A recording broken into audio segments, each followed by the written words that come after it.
Good morning. Just ran 3 miles on the treadmill, and like I said, a lot of time I get clarity when I'm on the treadmill. And also, you see, I'm a United States Marine. Now, ex-Marine, always Marine. Now, I done post several videos about the gang culture. I done post several videos about being incarcerated. I done post several videos about people being successful when they come out of prison. But the thing about it, man, you can never be successful if you don't change the people you're around, period. If you got people around you with low vibration, that was going to happen in your life. It's a lot of good quality people out there who are willing to be mentors. And if you can't find an actual human being that's a mentor, read a book. A lot of books, man. If you really read these books, man, and processing the information and trying to apply it to your life, you'll get a lot of good out of it.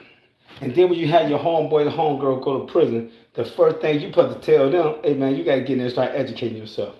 We don't need you coming back to the hood still on Pyro, still on Hoover, still on Folk.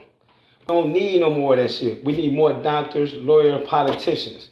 We need another black, Latino, Hispanic, Asian, whatever president. We need a female president. We need more people that have more no value to their life than just selling sex, buying sex, getting high, getting drunk, buying high priced clothes, Versace shirt called 1,500, but they done made it with Taiwan or China for $30. So we got to start looking at the value of what we want out of life, and it shouldn't always be out there gangbanging, hustling, fighting, killing, unaliving people. We got to start having more value where other people come in and want to deal with us. If you look around our communities, the only people who will come in the community before they take over is the Latinos. Because the Latinos are so smart. They see a vacant house, they put all the resources into it, they build it back up. 12 people live in it. Then another house come up in that neighborhood, another one, another one. Next thing you know, they got 6, 7 blocks. And they keep bringing their families. The Africans, they get over here, they get an education, automatically they going to the suburbs.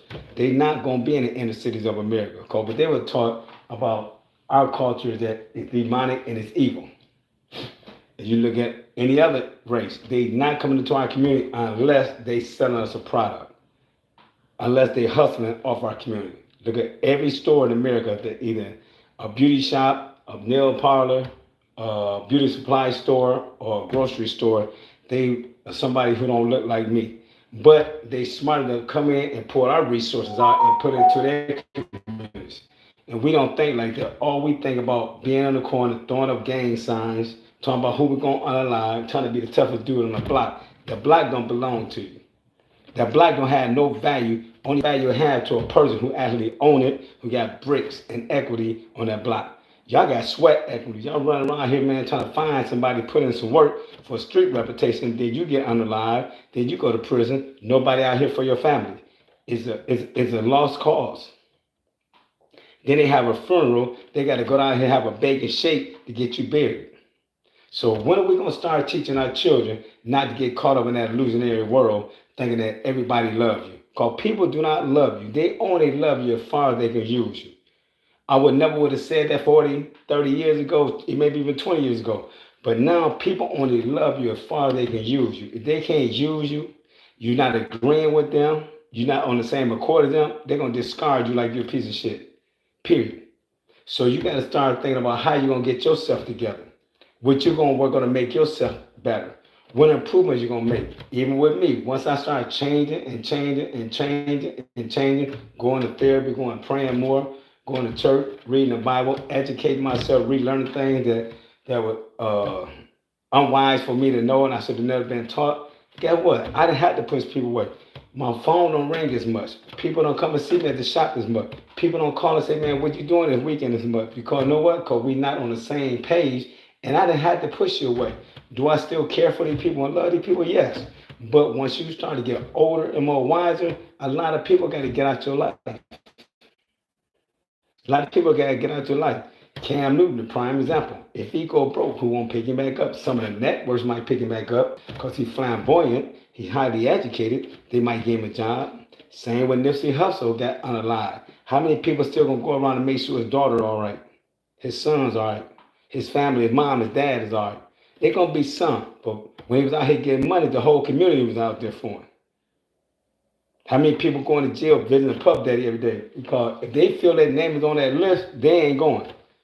Like Jay-Z, soon as his name came up, I don't know the man. We ain't friends.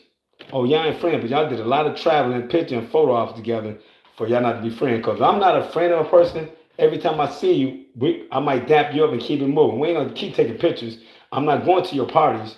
I'm not getting on Lear just with you. Even with business associates. I have business associates that I haven't seen in years.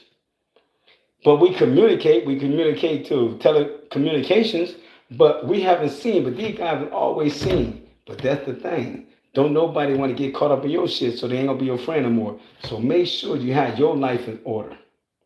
Once you have your life in order, people who see you doing greatness, who trying to be great, see you change your life, they gonna come into your life. Trust me. God gonna put these people in your life to make your life better. It's gonna make it so easier that it's gonna seem like you ain't doing no work. You ain't doing no hustle to be successful. I came home from prison with zero motherfucking dollars to a seven-figure portfolio. Yes, have it taken me 20 years, but it been people out here 40 and 50 years would never have a seven-figure portfolio.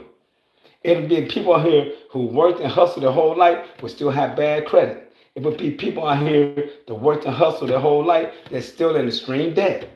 A lot of things that happen for me, man, and I gotta thank God daily for that because He constantly putting the right people into my life. He constantly putting the right people in my life, and you gotta focus on you, find mentors, and find a setting of people who ain't thinking like the old you.